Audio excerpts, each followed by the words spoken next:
Friday evenings in Brookdale Central Square usually felt safe, almost comforting. The square had been there for more than 100 years, surrounded by old brick buildings, cafes with warm yellow lights, and small shops that stayed open late on weekends. People trusted this place. It was where couples met after work, where children ran around the fountain, where musicians played soft tunes that blended with the sound of laughter and distant traffic. That evening was no different, at least at first. The air was warm but not heavy, and a light breeze moved through the square, carrying the smell of fried food and sweet pastries. Street vendors lined the edges, calling out to customers. A violinist stood near the fountain, playing a slow, emotional song that made people stop and listen. Dozens of faces filled the space, all focused on their own small moments. Daniel Harper arrived just after 8 o'clock. He stood out, not because he looked dangerous or important, but because he looked uneasy. Daniel was 38 years old, medium height, with tired eyes and neatly combed hair. He wore a simple gray jacket and dark jeans. To anyone passing by, he looked like just another man waiting for someone. But those who later thought back on that night remembered his behavior more than his face. Daniel checked his phone again. No new messages. He shifted his weight from one foot to the other and glanced toward the street leading into the square. Then he looked behind him, scanning the crowd. His eyes moved quickly, as if he expected to recognize someone he didn't want to see. A couple walked past him, laughing loudly. Daniel stepped aside to avoid them, almost apologetic.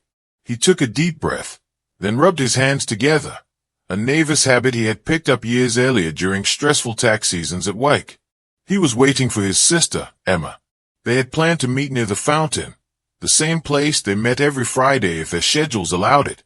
Emma had texted earlier saying she might be late. Daniel understood, but tonight felt different. He wished she would hurry. Across the square, a man in a dark jacket entered through the northern entrance. He didn't rush. He didn't look lost. He walked with purpose, weaving smoothly between people as if he knew exactly where he was going. Several witnesses would later remember seeing him, though none of them paid him much attention at the time. Why would they? There was nothing threatening about him. Daniel felt his phone vibrate and quickly pulled it out, his heart jumping. But it was only a notification from a news app. He frowned, locked the screen, and slipped the phone back into his pocket. For a brief moment, Daniel allowed himself to relax. The music, the voices, the lights, everything seemed normal again. He told himself he was being paranoid. That was a word he had heard more than once recently. Paranoid. Then he felt it. That strange sensation of being watched. Daniel lifted his head and slowly turned, his eyes moving across the square. People stood everywhere, talking, eating, smiling. Children chased each other around the fountain. A woman scolded her son gently for getting too close to the water. And yet, Daniel's chest tightened. Near the center of the square, the man in the dark jacket stopped walking. Their eyes met. It lasted only a second, maybe less, but Daniel felt a chill run through his body. He couldn't explain why. The man's face looked ordinary. No clear emotion showed on it. But there was something calm about him, something controlled, that made Daniel uncomfortable. Daniel looked away first. He told himself it meant nothing. People made eye contact all the time. He was letting his fears control him again. He checked the time on his phone. It was 8:16 p.m. One more minute passed. The violinist reached the end of his song, drawing a small round of applause. The sound echoed softly between the buildings. Someone dropped a coin into the open violin case. Life continued, unaware of what was about to happen. The man in the dark jacket moved again, slowly closing the distance between himself and Daniel. No one noticed. No one had any reason to. Daniel took a step closer to the fountain, leaning slightly against the stone edge. He wondered if he should leave, if he should call Emma and tell her to meet somewhere else. The thought crossed his mind, sharp and sudden. He never got the chance. At exactly 8:17 p.m., a loud, sharp bang cut through the noise of the square. For a split second, everything froze. The sound was unfamiliar to many, too sharp to be fireworks, too sudden to be ignored. Birds flew up from nearby rooftops. Conversations stopped mid-sentence. The violinist's bow slipped from the strings. Daniel felt a powerful in his chest. He looked down, confused, his brain struggling to understand why his body suddenly felt weak. A dark stain spread across his jacket. His knees gave out, and he collapsed onto the stone pavement beside the fountain. Silence followed. Then screams. A woman near the fountain shrieked and backed away, covering her mouth. Someone shouted for help. A child began to cry, frightened by the sudden panic around him. People stumbled over each other as they tried to move away from Daniel's fallen body. Some ran. Some stood frozen, unable to process what they had just witnessed. The man in the dark jacket stood a few steps away from Daniel. Several people saw him clearly then. He wasn't running. He wasn't panicking. He looked around slowly, almost calmly, his eyes meeting those of the shocked witnesses. It felt wrong. It felt deliberate. For a brief moment, it seemed like time slowed down. The sound of the fountain continued, water splashing softly, completely unaware of the horror beside it. The smell of food still hung in the air. Music from a nearby cafe played quietly in the background, creating a disturbing contrast to the scene unfolding. Then the man turned. He walked away. Not fast. Not slow enough to draw attention. Just a steady pace, blending into the moving crowd that was now shifting in all directions. People were too focused on Daniel, on the blood, on their own fear, to stop him. Within seconds, he was gone. Daniel lay on the ground, struggling to breathe. His eyes searched the crowd, desperate, confused. Someone knelt beside him, pressing hands against his chest, shouting for an ambulance. Another person called emergency services, their voice shaking. Daniel tried to speak, but no words came out. His vision blurred. The square, once full of warmth and noise, now felt distant, unreal. Faces hovered above him, strangers filled with fear and disbelief. Somewhere in the chaos, sirens began to wail in the distance. By the time Emma arrived, pushing through police tape with tears streaming down her face, Daniel Harper was already gone. The crime had happened in front of dozens of witnesses. And yet, as the square slowly emptied and officers began asking questions, one unsettling truth became clear. Everyone had seen something, but no one truly knew what they had seen. Police sirens reached the square within minutes, their sharp sound cutting through the chaos that still hung in the air. Red and blue lights reflected off shop windows and the wet stone around the fountain. Officers quickly pushed back the crowd, creating a wide circle around the place where Daniel Harper had fallen. Paramedics confirmed what many already feared. Daniel was dead. For the people who had been there, time felt strange. Some swore only seconds had passed since the sound, while others felt as if the entire night had stretched into something unreal. Dozens of witnesses stood behind the police tape, wrapped in shock and confusion, replaying the same moment again and again in their minds. Detective Laura Mills arrived shortly after the area was secured. She had worked violent crime for over 15 years, and had seen scenes far worse than this. Still, something about this case felt different the moment she stepped into the square. It wasn't just the public nature of the crime. It was the number of eyes that had been watching and the fear that still lingered in the crowd. This should be simple, one officer muttered nearby. Too many people saw it. Laura didn't answer. Experience had taught her that cases that looked simple at first were often the ones that hid the worst surprises. Witness interviews began almost immediately. Officers lined people up along the edge of the square, taking statements one by one. Names, phone numbers, positions in the crowd, anything that might help piece together the truth. At first, the answer seemed promising. I was standing right there, near the fountain, a middle-aged man said, pointing with shaking hands. I heard the bang and saw the man walk away. What did he look like? The officer asked. The man hesitated. Tall. I think. Maybe 6 feet. Dark jacket. Minutes later, a young woman gave a completely different description. He wasn't that tall, she insisted. Average height. And I think he had a beard. Another witness shook his head firmly.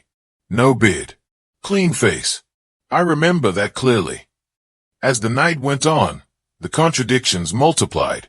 The killer's jacket was black, dark blue, brown. His hair was short, medium, hidden under a hood, or clearly visible. Some witnesses were certain he was young, maybe in his 20s. Others swore he was much older. Laura listened quietly as the statements piled up. She watched people's faces as they spoke. Most of them were honest. She could see fear in their eyes, the way their hands trembled, the way their voices cracked. They weren't lying. They were remembering the same moment in different ways. And that was the problem. Human memory was fragile, especially under stress. Security footage was supposed to bring clarity. Officers rushed to collect recordings from cameras around the square. Shop owners cooperated quickly, eager to help. A cafe owner handed over a hard drive, insisting his camera covered the fountain perfectly. When the footage was reviewed, disappointment followed. The camera near the fountain had shifted slightly after a recent storm. The angle missed the exact spot where Daniel had been standing. Another camera showed only the backs of people's heads. A third had stopped recording earlier that day due to a system error no one had noticed. It felt like bad luck stacked on top of bad luck. Laura stood with Detective Aaron Cole in the temporary command area set up nearby, watching clips on a small monitor. He knew where to stand, Aaron said quietly. Or he got incredibly lucky. Laura nodded slowly. Luck doesn't usually walk away this clean. They turned their attention back to the scene itself. Daniel's body had already been taken away, but evidence markers still dotted the ground. A single shell casing lay near the fountain, clean and almost lonely on the stone pavement. No weapon was found. The crime had happened in plain sight, and yet, it was already disappearing into the shadows. In the days following Daniel Harper's death, a strange image of him began to form in the minds of the investigators. On the surface, he had been ordinary to the point of invisibility. No criminal record. No public arguments. No enemies anyone could easily name. The kind of man people described as quiet, reliable, and forgettable. And yet, someone had executed him in the middle of a crowded square and walked away without fear. Detective Laura Mills knew that meant one thing. Daniel Harper had not been as simple as he seemed. She began where she always did, by reconstructing the last weeks of Daniel's life. His apartment was small and neat, almost carefully so. Books lined one wall, mostly about finance, economics, and law. His kitchen showed signs of someone who cooked simple meals and cleaned immediately after. Nothing looked disturbed, nothing stolen. But something felt off. On Daniel's desk sat his laptop, powered down. Next to it was a stack of papers held together by a paperclip.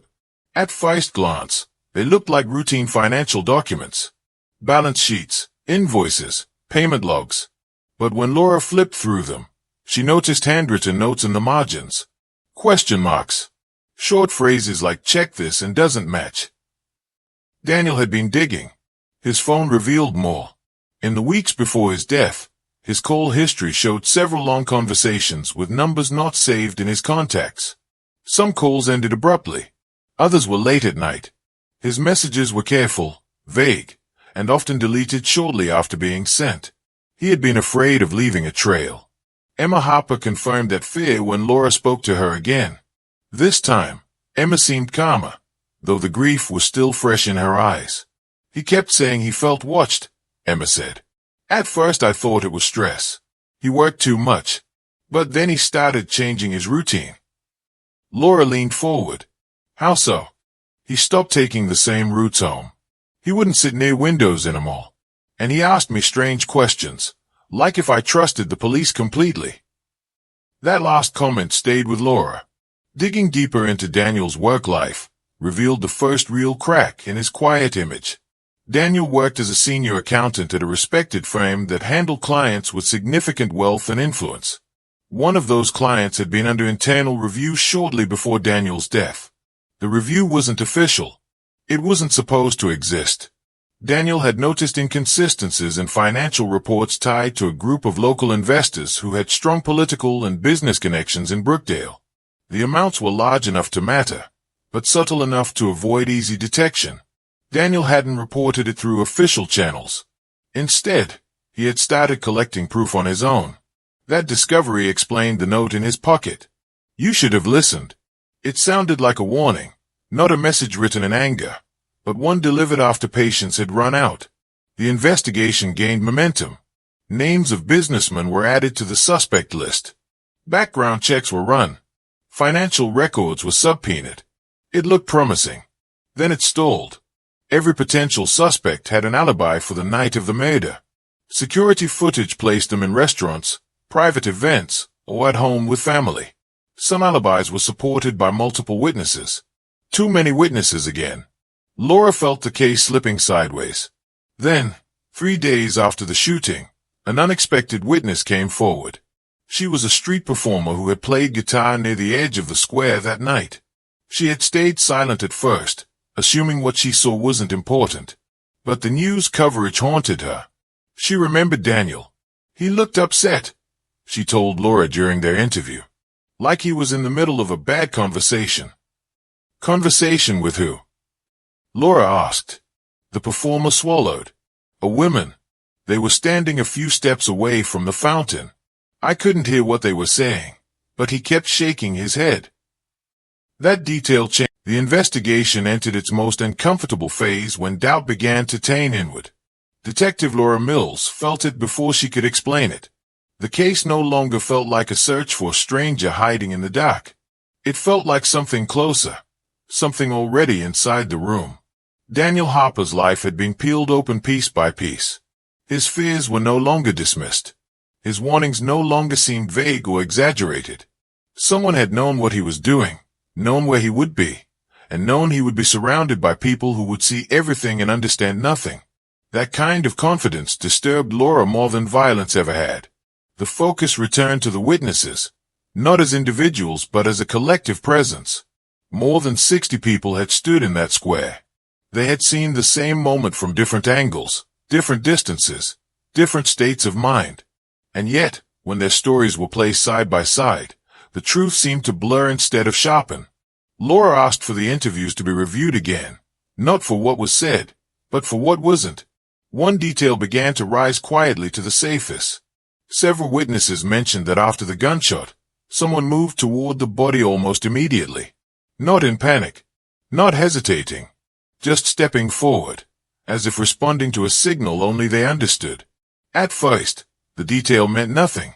In emergencies, people reacted differently. Some froze. Some ran. Some helped. But the more Laura listened, the more the detail bothered her. Why would someone move so calmly toward a dying man while everyone else screamed or stepped back? She reviewed footage again, slowing it down, frame by frame. She stopped focusing on the shooter entirely. Instead, she studied the reactions of the crowd. There it was.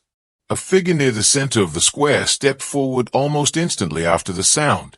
Not rushing, not crouching low, but walking with purpose. The face was partially obscured by movement and poor lighting. The clothing was unremarkable. The posture was relaxed. It was the same figure Laura had noticed before. The one who blended in perfectly. The realization unsettled her. This wasn't someone reacting in fear. This was someone comfortable with chaos. At the same time, pressure on the investigation was growing. Media coverage intensified. Headlines questioned how a killer could vanish when so many people had watched. Public trust wavered. Tips poured in, most of them useless, some of them cruel. Then something unexpected happened. A new witness came forward. His name was Thomas Reed, a retired schoolteacher who lived near the square. He hadn't spoken to police before because he didn't think what he saw mattered. But after watching repeated news coverage, something began to bother him.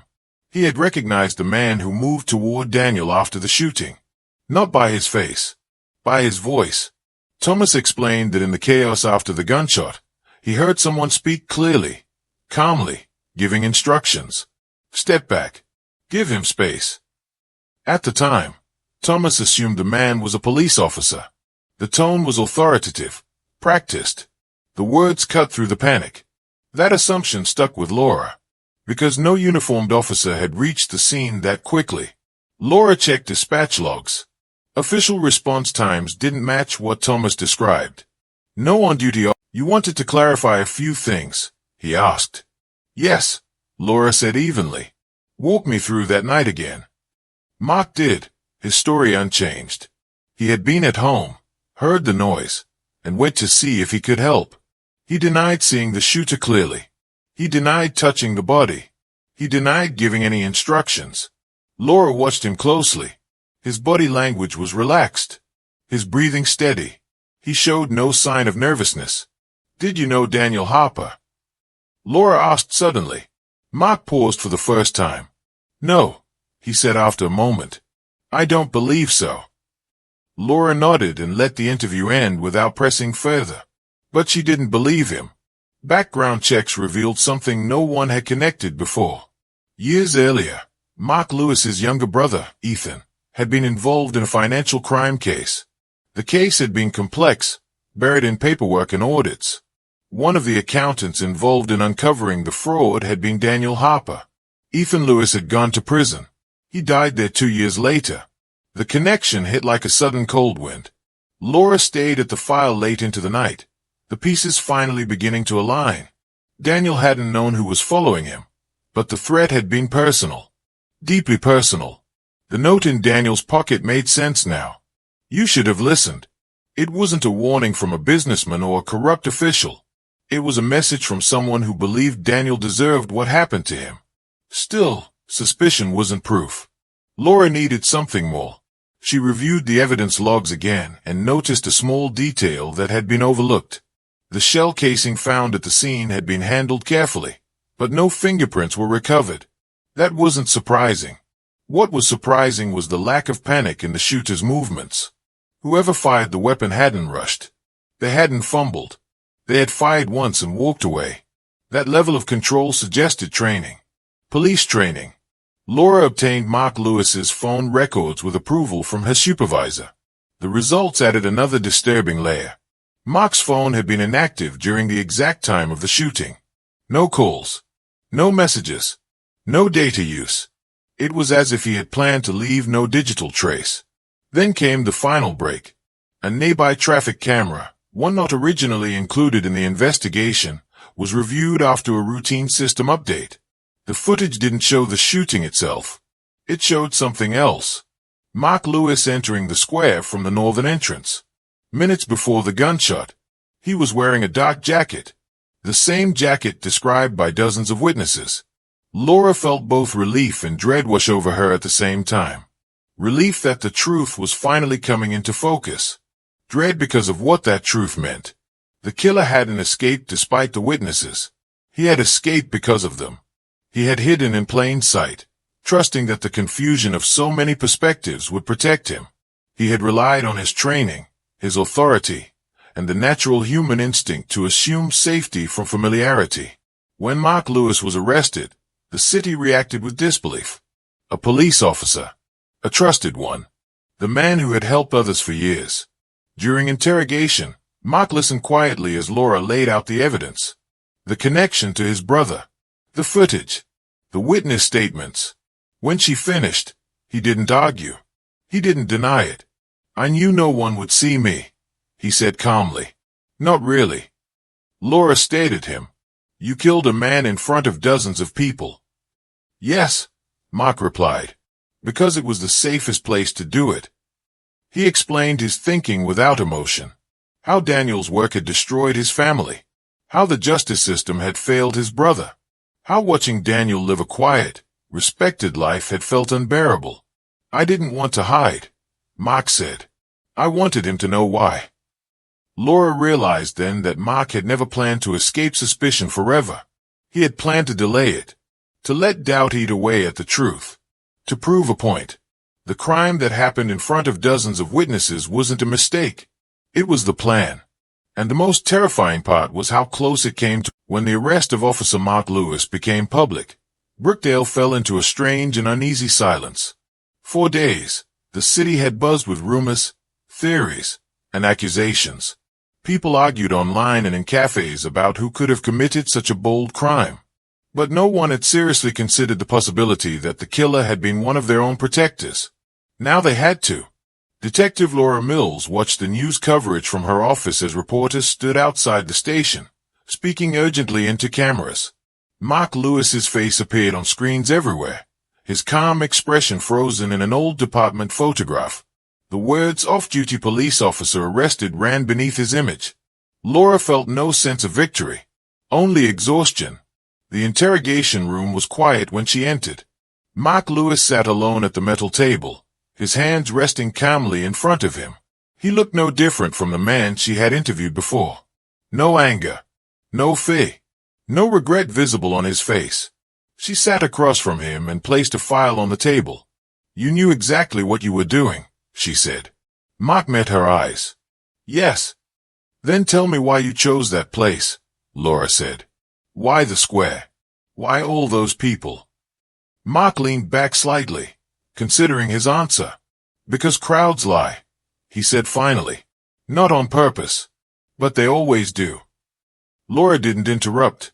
"When one person sees something," Mark continued, "they might remember it clearly. But when doesn't see the same thing, the truth gets broken into pieces. Everyone takes one part home with them. No one sees the whole thing anymore." He paused, his voice steady. "I trusted that." Laura thought of the witness statements spread across the walls, the conflicting descriptions, the confusion, the doubt. He was right. It had almost worked. "You wanted to be seen," she said quietly. "Yes," Mark replied. "I wanted him to see me. And I wanted the world to look right at me and still not understand." Mark confessed without drama. He described following Daniel for weeks, learning his habits, his fears, his routines. He knew Daniel would meet his sister in the square. He knew the place would be full. He knew that one shot would be enough. "I didn't want chaos," Mark said. "I wanted control." He explained how he had positioned himself where multiple cameras would partially catch him but never clearly. How he wore nothing memorable. How he kept his movements slow and confident, blending into the natural flow of the crowd. "People trust calm," he said. "They look away from it." The note in Daniel's pocket had been written days earlier. Mark had planned to leave it behind, a final message meant only for Daniel. Not a threat, a judgment. "You should have listened," Mark repeated softly. "That's what I told him the first time we met." Laura's jaw tightened. "You blamed him for your brother's choices." Mark's expression didn't change. "I blamed him for pretending he didn't know what would happen." Laura stood and ended the interrogation. There was nothing more to say. The trial began 6 months later, and it gripped the city in a way few cases ever had. The courtroom was packed every day. Former colleagues of Mark Lewis sat quietly in the back rows, their faces filled with disbelief and shame. Emma Harper attended every session, her grief now mixed with anger and a need for answers. Prosecutors laid out the case carefully, knowing the defense would try to exploit doubt. They presented the footage, the phone records, the witness testimony about the calm voice in the chaos. They explained how Mark had used his training to manipulate the situation. The defense argued that memory was unreliable, that crowds distorted truth, that no one had actually seen Mark pull the trigger clearly. It was almost convincing, until Laura Mills took the stand. She spoke not with emotion, but with clarity. She explained how patterns, not moments, revealed the truth. How behavior mattered more than faces. How Mark Lewis appeared again and again at the center of the event, always composed, always in control. The defendant didn't disappear into the crowd, Laura said. He hid behind it. The jury listened in silence. Emma